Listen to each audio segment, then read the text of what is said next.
All right, so we're on problem 5 of practice exam 1. In this problem, we want to evaluate this integral, indefinite integral of dx over square root of x squared minus 2. And so the first thing that you should notice is we have one of those forms, x squared minus 2, that we typically do a trigonometric substitution for. So in fact, we will do a trigonometric substitution. More particularly, this is x squared minus some number, so variable squared minus the number. So we would do a secant substitution here. And to be very precise, we're going to do x is equal to square root of 2 secant of theta.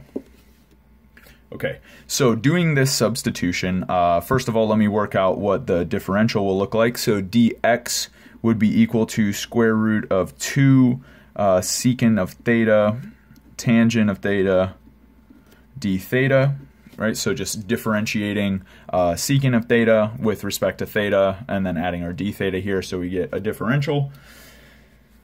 Okay, so this is how dx works out. So we should see how the square root of x squared minus 2 will work out. So let's first write what x squared minus 2 will be. So of course x is just square root of 2 secant theta, and I'm going to square that, and then I'm going to subtract 2. Right, so when I square this expression, of course I get 2. That was the reason that we chose square root of 2 as this constant multiplying secant theta. And then I get secant squared theta minus 2. I have this common factor of 2, so I'll pull it out to the front, and I'm left with secant squared theta minus 1. Since I have secant squared theta minus 1, right, I have a Pythagorean identity that relates secant squared with tangent squared, and it exactly tells me that secant squared theta minus 1 is equal to tangent squared theta. So this is equal to 2 tangent squared theta. And of course, I didn't actually want x squared minus 2. I wanted the square root of that expression. So let's just go ahead and take square roots of all of this stuff. All right, so we take square roots of everything. And then we're just going to make sure that we were in the appropriate values of theta, so that tangent was positive. But remember, anytime we do the substitution, it's always for values of theta that make tangent positive. So when I take the square root of tangent squared, I get back exactly tangent instead of the absolute value of tangent. So we get square root of 2 times tangent theta here, and then we'll go ahead and plug just everything back into our original expression. So let me bring this down. And my original expression, dx over square root of x squared minus 2, will turn into, in the numerator, we have to put dx, so we'll have a square root of 2 secant theta, tangent theta, d theta.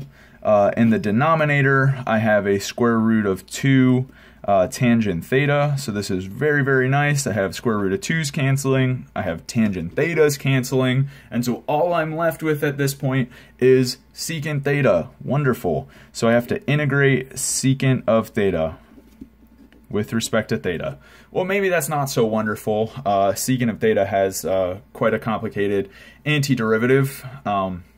But if you remember that, that's perfect. If you don't, well, there was some weird, complicated way that we introduced a factor of a very fancy 1, right? If you recall, it's secant theta plus tangent theta over secant theta plus tangent theta.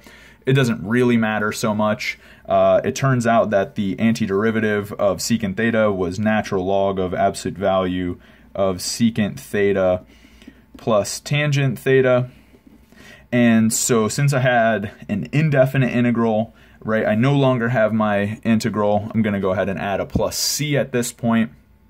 I started with the variable x and I ended in a variable theta, so I'm not quite done, right? My work is not over yet. So what I'll need to do is draw my right triangle that comes from this relationship that we set up at the beginning, right? So what I know from that relationship is that secant of theta is equal to x divided by square root of 2. So this will determine some sides of a right triangle for me, so I'll set that angle as theta. So this is the reciprocal of cosine, right? So what this is going to tell me is the hypotenuse to the adjacent side of that angle, right? So hypotenuse to the adjacent side has this particular ratio, right? So for example, I can use x and square root of 2. That's the natural choice here. Right, so to proceed from this, I need to set up my opposite side because of course I know tangent theta is just opposite over adjacent. So the second I know what tangent theta is, I'm good to go. So of course I use the Pythagorean theorem here. I know that this opposite side is going to be, well, the square of the hypotenuse minus the square of this adjacent side, and then I take the square root of it. So I'll have square root of x squared minus 2. Right, so I did square of the hypotenuse minus square of the leg, and then I take the square root of that. So I have my opposite side. So just from this triangle, I can write my expression for tangent theta. It's going to be square root of x squared minus 2 divided by square root of 2.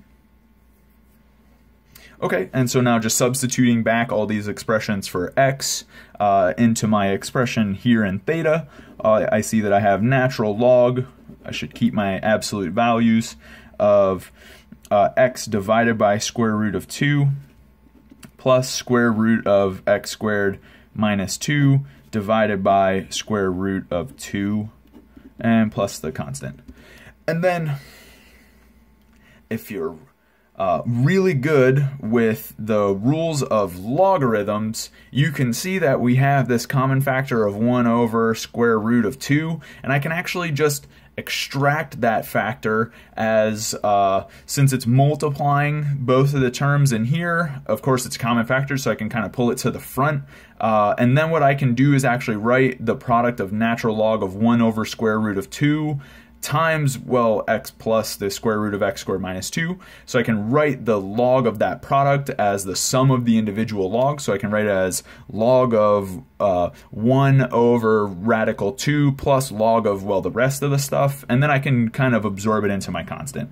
So I mean, absolutely at this point you could be done, right? But there is a slightly nicer way to write this, and it would look like this. So natural log of x plus square root of x squared minus 2 plus, and now maybe I should have called these like C1 from the beginning. It really doesn't matter, but typically I would prefer to end with a C as my arbitrary constant, but it literally does not matter. So this would be our final answer for our indefinite integral of this dx over square root of x squared minus 2.